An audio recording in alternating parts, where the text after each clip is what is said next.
Yo, what is up, everybody? It is your boy Ray Ray coming at you with another Fat Boy Takes finally. Just an update on me. I know I have not put out anything out in a cool minute. I'm not even gonna lie. I know I told you guys I was gonna get back on the pod grind, but the holidays came up. I got lazy. I was working a lot, and I was just like, "Fuck, man!" Like, I love doing the pod. I'm not gonna lie. It's fun to me. I know there's millions of people that have pods, so whoever messes with the pod, I always appreciate that you listen to the pod. But I just want to say I'm not gonna say I'm gonna do it 100% because I don't want to lie to you guys, but I am going to try my hardest to drop a pod every week. If not, I will do it bi-weekly. It's just rough for me right now. A lot of hours getting put in at work, and it's just rough. Also, I'm a little bit under the weather today, so if I sound like shit, I'm sorry. You're going to have to deal. On today's pod, I'm just kind of like get on the mic. I'm just kind of like freestyle this pod. Like, I'm just going to talk about some shit that I've been thinking about, that I've been going on in my brain. Like, it's gonna be like random shit. Obviously, I'll do it with sports going on right now, but it's just, this one's kind of like gonna be raw. I'm not really gonna edit this shit like after the intro. Like, I'm not gonna edit it, so it's just gonna be all clean. If you hear them, you'll probably hear me fuck up. If I get tongue tied, it's because it's all from the dome. I'm not gonna fucking write down any notes. Basically, I'm just gonna go for it. I'm gonna do it. I'm just gonna freestyle this fucking pod. Whatever we're gonna. So if the pod's all over the place, I'm sorry. This is just to get my ass back on the fucking mic, cause I need to start dropping content for my boys that are subbed and that support. So yeah. So with that being said, we're going to get this bitch going.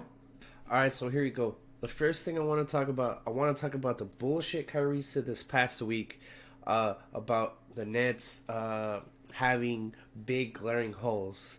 That to me was like pretty fucking shitty. It literally reminded me of when he was with the C's last year. It was just kind of like, what the fuck, my guy? You just fucking missed like 20. You missed half the season already. You just missed 20 fucking games. You come back, literally your first fucking game, and you shit on your fucking teammates. You literally said, we have big glaring holes apart. In other words, apart from me and KD, every other position is a problem. And it's like, wait a goddamn minute. How do you have the fucking audacity to come back after not playing 20 games and shit talk your teammates? And another thing, that whole time he was injured, Spencer Dinwiddie was fucking killing it. He had like a couple 30-point games. He was averaging like 20. My man was stepping the fuck up. He was showing that they don't need fucking Kyrie. He literally showed that shit, and it sucks because now that Kyrie's back, I promise you all, Spence's numbers are going to drop. And the thing that's fucked up about that is that Spence probably won't even want to leave the team. He's like, it seems like he likes the situation he's in, even though he's going to get shit on because his numbers are going to go down. And then it's just crazy that Kyrie also said all that bullshit after not playing those 20 games, when it's like, bro, you haven't even got a chance to build chemistry with these guys because you've been out so many games. It's like the Nets haven't even got a fucking chance to build any chemistry with you. So the fact that you come back after not playing 20 games, you shit talk your teammates, one of your teammates that plays your position is playing out of his fucking mind, and then you say some shit like that is pretty fucking shitty to me. It just reminded me of the Boston Celtics from last year, like, oh, these guys don't know how to win. They don't know what it takes. And it's like, what are you talking about? They made it to the ECF without you. And then also, another example, he said that, and then the Nets literally made the playoffs without him last year. They made him with D'Lo.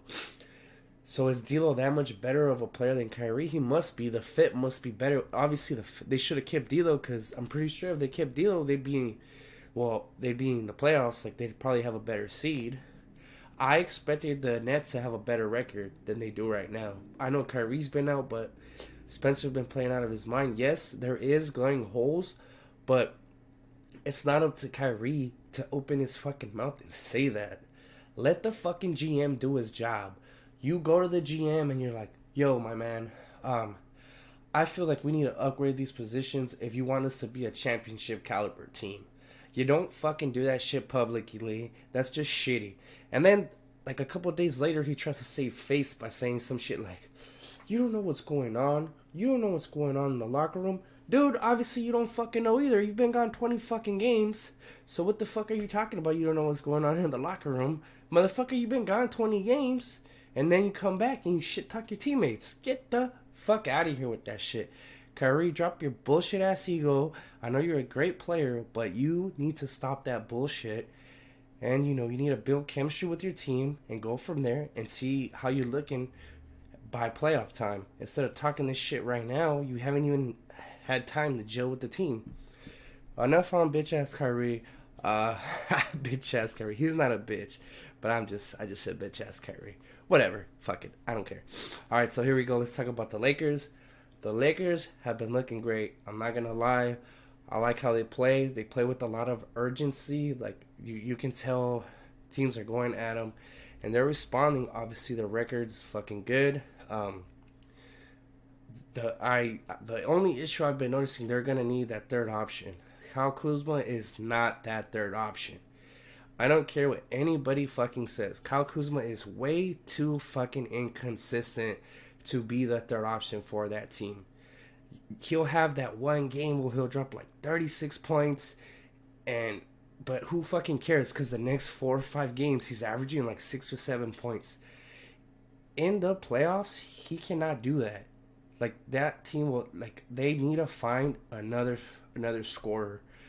Like, they do have like those players like Green that pick it up every now and then, but I don't know what the Lakers are going to do in the playoffs, though, when it comes to finding more scoring, because teams are going to take away those things. You already know in the playoffs, everything slows down, and teams literally scheme you to take away the best shit you have. So we're going to see, like, Kyle Kuzma either going to start showing that he can be that third option right now, or his ass is going to get traded by the deadline. There is no way the Lakers have a chance. Like, they can't take a chance on Kyle Kuzma. The Lakers are in win now mode, because if they don't win a championship this year, I do not know if they have what it takes to win one next year, because you already know the Clippers are going to be better, and the Golden State Warriors will most likely be back. Like, everybody's like shit talking the Warriors right now because they have like the worst record in the league. But mind you guys, they're missing Clay, they're missing Curry, and they're probably about to max out D'Lo. They're gonna get a top 5 pick because they're so fucking garbage. So they're gonna get a top 5 pick. I'm pretty sure they will trade that pick. They might even get the number 1 pick overall. And you never know. I'm pretty sure if they get that number 1 pick, they are trading that pick for talent. So the Lakers need to try to get it done this year, because next year the West is going to be even harder. And also, the Nuggets, I know a lot of Laker fans are like, nah, the Nuggets, blah, blah, blah. We are not afraid of the Nuggets. You need to be afraid of the Nuggets. The simple fact that Jokic is starting to ball out right now is kind of like concerning. Jokic is starting to play better. I know Jamal Murray went down, but the Nuggets, Michael Porter Jr. is literally, I've been said that kid is either going to be good, like he has a really good shot of being good, because his comparisons, his game was compared to like KD. He said he had a lot of explosiveness, that he was just like KD. He's like a little mini KD. And he's kind of been showing it once he's been getting the minutes. He's been playing 20 minutes. Every time he plays 20 minutes, he's averaging 15 points per 20 minutes. So that's pretty fucking good coming off the bench. So the Lakers need to worry about the Nuggets. Also, obviously, the Clippers are 2-0 against the Lakers, so the Lakers need to be worried about them. And now, on that note, let's talk about the Clippers. To me, it seems like the Clippers don't give a fuck about the seeding. That's what it's looking like. They literally load manage like every damn game. Don't give a damn. They just like, we're playing the Bucks tonight. Load manage either fucking PG or fucking Kawhi. Or like that one game they lost that they were like, okay, load manage Beverly, Paul George. Like it seems like they don't give a damn. They just like want to be healthy for that playoff push. Kind of like Doc would do with the Celtics. That he would sit like KG, Ray Allen, Paul Pierce, like right before like the playoffs were rolling around. He would start sitting them every other night. So it's looking like he's trying to do the same thing with the Clippers, but he's doing it like way earlier. Obviously, we know Kawhi needs it because I guess he has a bad knee, and also Kawhi has been playing out of his fucking mind. So, and every time Kawhi has played the Lakers, Kawhi has killed him. I think he's averaging 35 points a game from both of the games he's played against him. I think he's averaging like 35 points. So, yeah, and then another thing. Let's talk about that shit that Kyle Kuzma said. Well, his trainer said. And then Kyle Kuzma said a spade is spade, that LeBron doesn't want the smoke. LeBron gonna have to want the smoke in the fucking playoffs in order for the Lakers to win that series. LeBron is going to have to guard Kawhi. There is literally nobody on the Lakers that stands a fucking chance of guarding Kawhi. The only one is probably AD. But you're not gonna want AD chasing Kawhi all over the fucking court. AD will be fucking dying by the fourth quarter rolls around. So we'll see. Also, I have a feeling that's another reason I have a feeling Kyle Kuzma might get traded for those comments, because you already know you don't fuck with LeBron. You can't say some stupid shit and get away with it. Lee GM gonna get that fool out of there. But yeah, back on the Clippers. That team looks solid as shit though. The defense is kind of shaky right now, but I think come playoff time, that team's gonna be like a well-oiled machine. So the Lakers need to be concerned about the Clips because they're here, and the Nuggets. Let's talk about the Nuggets a bit now. I like what I've been seeing so far. The only question mark to me, the Nuggets, is Jamal Murray. Like, the man just got maxed the fuck out. There is games that he is absolutely fucking terrible. He really needs to show that he was worth that contract. Up until lately, he has not been able to show that he is worth that contract. Like, yes, he's averaging his 18 points a game, but when you think of that contract that he got, it's shit. Like, they're expecting him to make a leap, score at least 6-7 more points. He has not been able to do that. He's literally averaging the same stats as he was last year.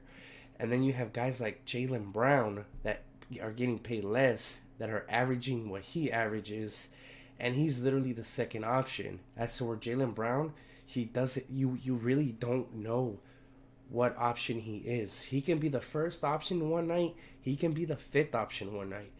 So it's like, Jamal, you are clearly the number 2 on that fucking team. You need to play like the fucking number 2 and play up to your fucking contract if you want your team to have a chance of getting out of the West. And like I just said earlier, like, Michael Porter Jr. is looking fucking solid. But the thing with Michael Porter Jr., he's not going to be able to play a lot of minutes for the simple fact he's coming back from not playing basketball for a whole year because he was rehabbing his back. So that's an issue right there. So Jamal definitely needs to step up if they want a chance.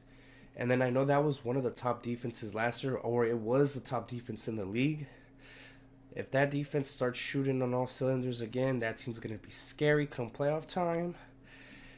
And now let's talk about the Mavericks. Because the Mavericks, I think the Mavericks are legit. I don't think they'll be like a contender, but they're like, I think they're a piece away. They need one more piece, and they need Porzingis to come back, because I know they started taking a couple of L's because Porzingis has been injured. But Luka Doncic is the real deal. I've been saying that.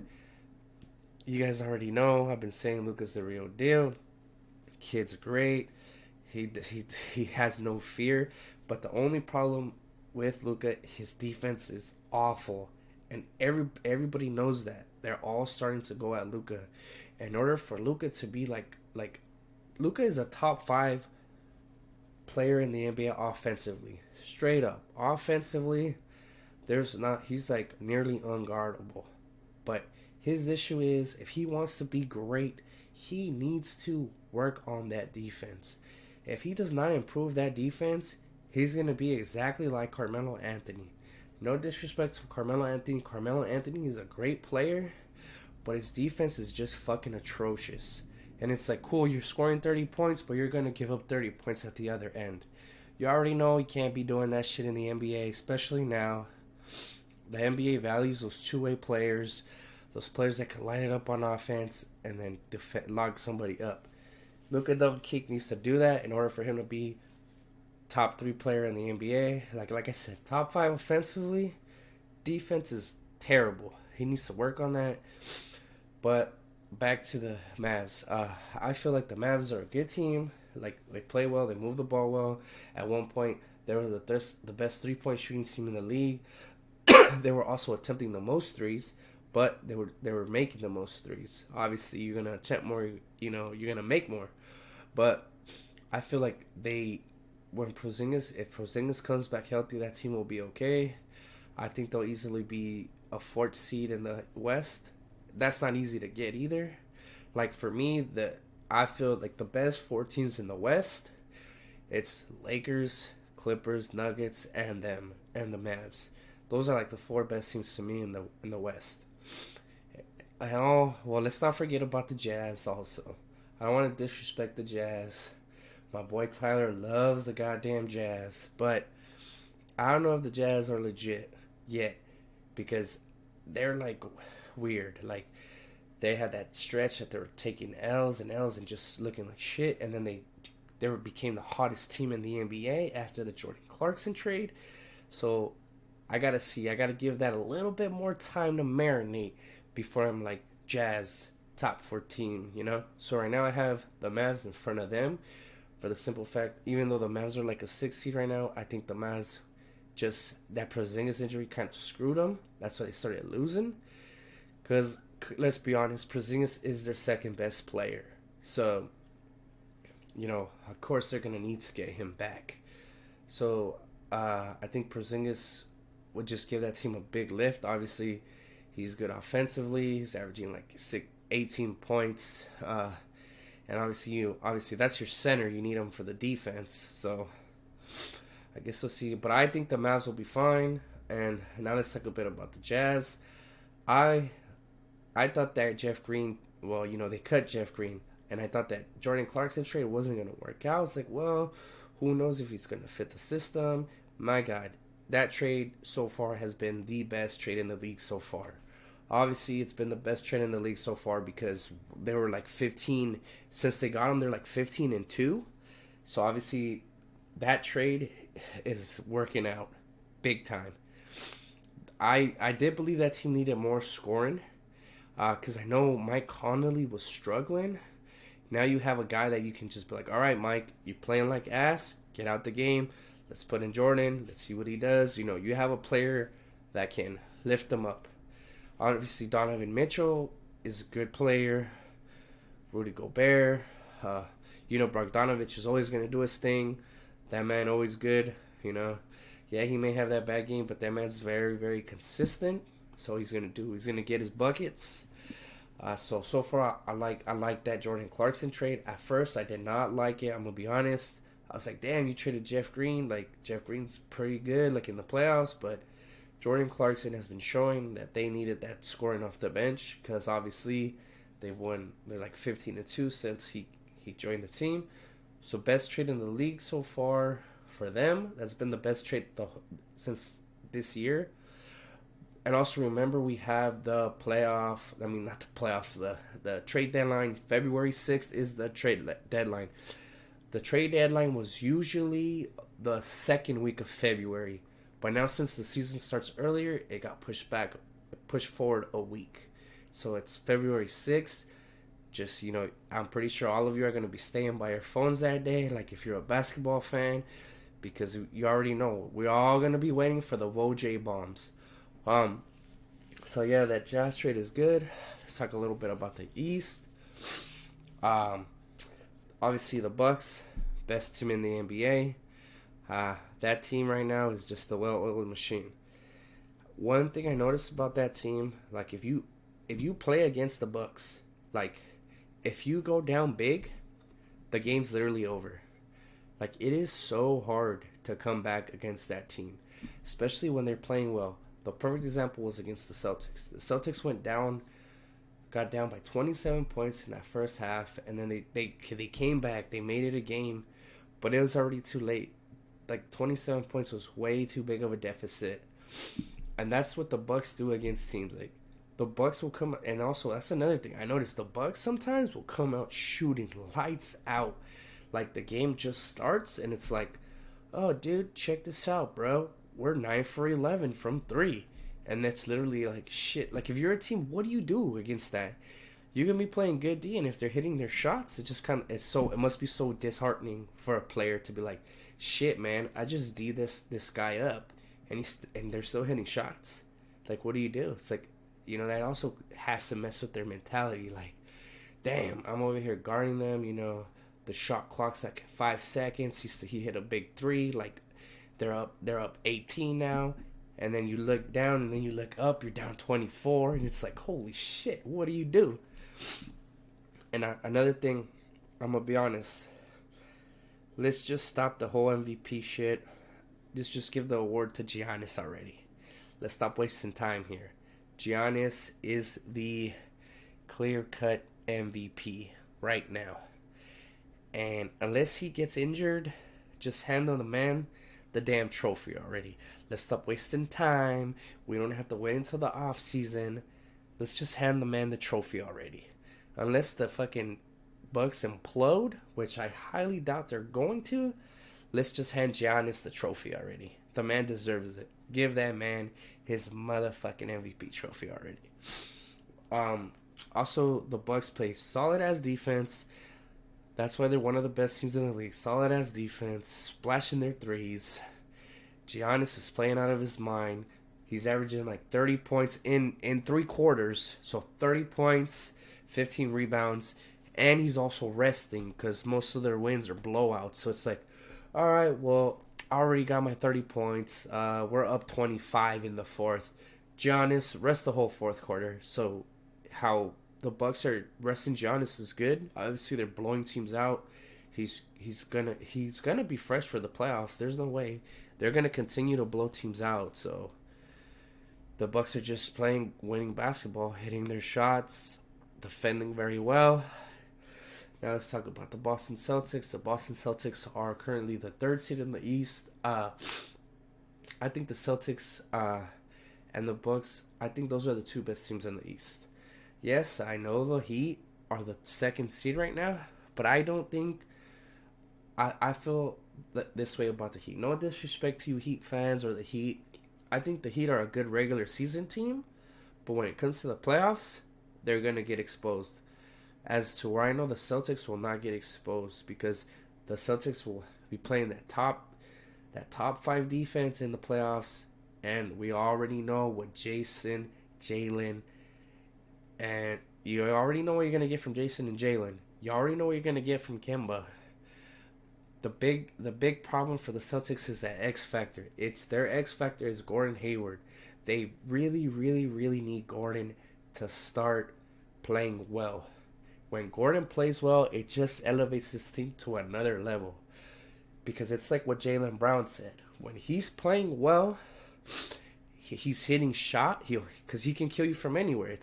He'll hit shots. And if he's hitting his shot, you're gonna have to defend him. He's a great playmaker, And it's like, what do? He's good off the pick and roll. He's good off the pick and pop. He can just do so many things for them. He literally opens the court for all of them. He makes their whole team's job easier when he's playing well and hitting shots. So the Celtics definitely need Gordon Hayward to step it up. And I know that a lot of you Celtics fans are like, oh, we need a trade. We need a center. We need to go get Andre Drummond. The Celtics do not need to go get Andre Drummond.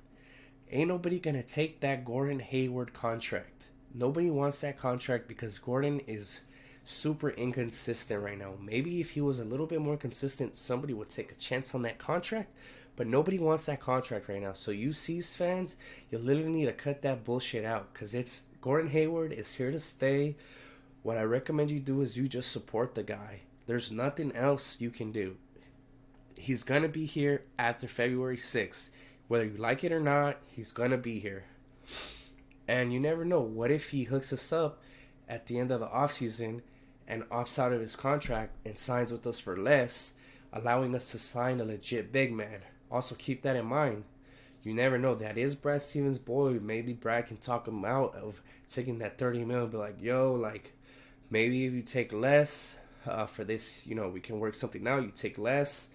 We sign a good center, and then you have a sick-ass starting five of Kemba, Jalen, JT, Gordon, and then a legit center. Say you take $10 million less. You never know. That shit could happen. I'm not saying it's going to happen. You never know. So we'll see. Another thing, there's Kemba also. I kind of see Kemba struggling to be consistent. There's days that he'll go off. He'll have like a 40-point game. But the thing that I like about Kemba is that Kemba will take responsibility for playing like shit. He's not going to be like, I played bad. Like, he's not going to be like, when he gets asked a question, he's not going to be like, oh, I'm going to keep shooting. No, Kemba's smart enough to know that if he's not playing well, that he needs to move the ball. He needs to get the ball to the players that are playing well. That's something I like about Kemba on the C's. He's not selfish like Kyrie. I'm just going to say Kyrie will just keep chucking and chucking and chucking until something goes in. And also the ball would always stick with Kyrie. If you watch the C's play, you would have saw it's a big difference watching Kemba and Kyrie on this team. Kemba literally knows. He's like, yo, my guys got it going. I'm going to take a back seat. I'm gonna facilitate. My boys are killing it. JT, JB are killing it. Dice is doing his thing. Let me step back. Let me set them up. So that's the one thing that's good about Kemba and the C's. They understand that. But I think the C's will be fine come playoff time. I still believe the Eastern Conference Final is going to be the C's and Bucks. Hopefully I'm right, but we'll see. Now let's talk a bit about the Heat. I'll be honest, I did not expect the Heat to be playing this well, especially this far into the season. I thought they were gonna drop off. So big ups to the Heat. Like I know I said I think they're a good regular. I'm gonna be honest. I think they're a good regular season team, and the playoffs are gonna struggle when everything slows down and when they clamp up those rookies. Like we don't know if Nunn and Hero are gonna do their shit. Also, that dude Abayambo, oh my god, that man has been playing out of his fucking mind. Like that guy, good for him. He's fucking killing it. So that's another big reason they're successful. Like their two rookies are producing, and that Abayambo guy is producing. He's killing it, and also with Jimmy's doing his thing. He obviously has that team as a second seed. They all bought into whatever Jimmy was selling, so good for them. Also, they're well coached. They also play good defense. They can spread the floor. So I feel like the Heat will be fine. They'll get it. They'll be a top 3 seed. But playoff time, I think they're gonna get exposed. But we'll see. A lot of shit could happen from now until playoff time. Now let's talk a bit about the Sixers. To me, the Sixers are like the Celtics of last year. Like the Sixers made these good signings. Like the Al Horford signing is a good signing, But he's clearly unhappy. You can tell. It's just he doesn't really fit in that offense. With Embiid in the paint, like, everybody knows Al Horford could play. He can stretch the floor. But Ben Simmons, I think Ben Simmons is an issue for that team. The only reason I say that is because come playoff time, you already know how it's going to go down. Like, if you know ball, everybody's going to be sagging off of Ben. They're going to be like, yo, Ben, you need to shoot that. We're going to take away the lane from you. You need to make your jumpers. And it's like, once they do that to him, and then they start taking away, Embiid, they start doubling Embiid, and they put it on Simmons' hands. Like, it's like, good luck. And then another thing, Tobias Harris has definitely not been playing up to his contract. Like, I know a lot of people were shitting on Jaylen Brown at the beginning of the season because he had like 2 bad games, and then since there he started averaging 20. They're paying Tobias Harris $7 million more than Jaylen Brown. Jaylen Brown is outperforming his contract right now. Literally, that contract, Jaylen Brown's contract, is a discount compared to Tobias Harris's contract. Tobias Harris's contract, along with Gordon Hayward's contract, is literally one of the worst fucking contracts in the league. How my man is getting paid $35 million to produce 15 fucking points, and it's like, bruh, they brought you in here to be, to give us more than 15 points. It's like, it's kind of hard, And then back to the whole Al Horford being unhappy. By the way, like I said, I told you I'd be all over the place. I don't have no notes in front of me, nothing. Al Horford's not happy. He doesn't. They're saying he doesn't really fit in that offense because he can't do anything in the paint. Joel Embiid is hogging up the paint, so everything he has to do everything from outside the paint, which Al can do, but it's obviously harder. Obviously, you want to get your big man touches in the paint, but you can't have him and Embiid in the paint.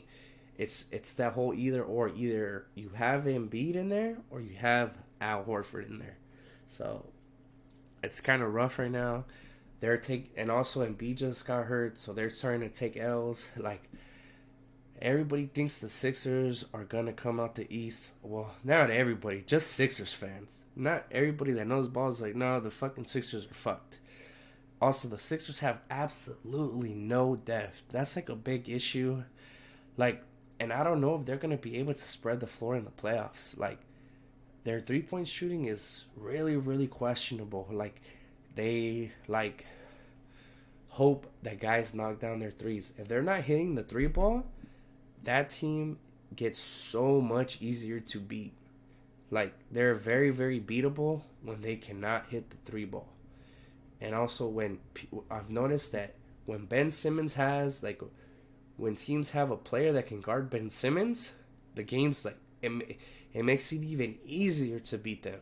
Like, when they're not hitting their threes and they have a player to guard Ben Simmons and they're making Ben Simmons useless, it's literally GG's. That game is done. No matter what Embiid does, that team is gonna lose. No matter what.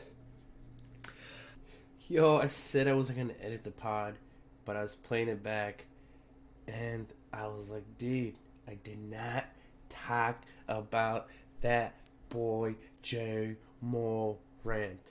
Jay motherfucking Morant is going to win the Rookie of the Year. I did not have that dude winning the Rookie of the Year. I had not seen Ja play at all, to be honest. And then he was also injured, so you did not know if he was going to even start the season. But that kid is going to be fucking nice. The Grizzlies really, really lucked out picking up Morant. The kid's great. Obviously, he worked a lot in the game in the off season. He had a lot of haters saying that he couldn't shoot well, and he's obviously proving all the haters wrong because that boy is literally lighting it up. He's literally has the Grizzlies right now in the 8th seed in the West. So to me, I know I picked Zion at the beginning of the year to win MVP because everybody thought Zion would be back sooner. But the clear-cut Rookie of the Year right now is Ja Morant. Ja Morant, if he does not get injured, he is going to win the Rookie of the Year. The Rookie of the Year, I feel, is Ja Morant's to lose. Morant is clearly the best player out of the rookie class. He's proven it time again. Also, another thing that I think is special about this kid, the kid shows no fear. He has played good against all all the good teams as well. He's not only playing good against bad teams. Like he showed out against the Lakers when he played against the Lakers, and when the Lakers had the best defense in the league, he did his damn thing. They were the reason they only lost by like 1 point. So Ja Morant is clear cut the Rookie of the Year MVP. Yikes, dude! But yeah, Ja is gonna be the Rookie of the Year. And also I am very, very happy that Zion is finally gonna get to play, because I am so sick and fucking tired of seeing the fucking Pelicans on national television. Oh my god. Zion had all the hype around him, got injured, got the Pelicans on fucking national TV, and then we got stuck watching them. I'm sorry, I don't want to watch the fucking Pelicans. The Pelicans fucking suck. With the exception of Brandon Ingram balling out this year. So big ups to Brandon Ingram. He's doing his thing this year.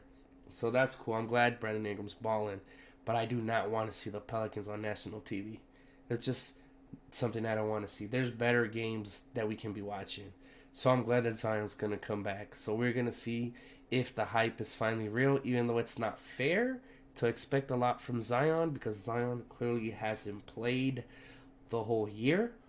But I think it's cool that we're finally going to get to see what this kid is made of. So that's good. So yeah, Ja Morant, Rookie of the Year. Also, I'm pretty sure I'm going to be wrong. I think Anthony Davis is probably going to win the Defensive Player of the Year if he can stay healthy. I know he's injured right now, but I think my buddy Sal, the lifelong Laker fan, is probably going to end up being right about his pick for the Defensive Player of the Year. So yeah, I was literally not going to talk. I was literally had some other shit, and then I was listening to back the whole pod, and I was like, dude, I did not talk about Ja Morant. I am a fucking clown, dude. I need to pop this bitch back in there and talk about that boy Ja, because that kid is nice as shit. So yeah, I'm talking about Ja. Kid's good. And then obviously Zion. I'm glad he's back. So big ups to all you Pelicans fans. I'm sorry for shitting on the Pelicans, but I just had to say that. I know a lot of people are thinking what I'm thinking. That why the hell are we watching the Pelicans when they don't have Zion? You know, the Zion hype is real. He is clearly real because he got that team on national television. That's pretty much it going to be about the pod today. I was going to talk about football, but to be honest, I'm not. Actually, never mind. I am a clown. I need to talk about the Cowboys getting McCarthy. I do not agree with that sign. At first, it was looking cool, but then I started thinking about it, and he started saying some stuff, and I'm just like, bro, what? Are you serious? This man said he wants to tailor the Dallas Cowboy defense after Dak Prescott? Dude, why? We got a top 3 running back in the league. Why the hell don't we just run the ball and throw when we have to? And also, that's another thing. We don't know if we're going to be able to get Amari Cooper back. I know he's saying that he wants to stay, but who knows? Nothing. You know, we are going to need a good receiver. Obviously, we know Dak needs a good receiver. Also, I just hope that McCarthy, it pans out. Like I said, I don't like some of the shit he's saying. I didn't like that whole I'm going to tailor my defense around Dak Prescott. I know Dak Prescott is probably going to get franchise tagged. I don't think he will get extended. He's going to have to show that he can be the man. Jerry obviously does not trust him. It's clear that he doesn't trust him, because if he trusted him, he already would have paid him out. So, we got to see. I don't like that signing. so far, just because a lot of the stuff McCarthy's saying is kind of like, I don't know. But the Giants just signed Jason Garrett. So fuck yeah. The Giants will probably still fucking suck. So that's fucking awesome. Yeah. That's pretty much it. That's all I'm going to talk about in the NFL.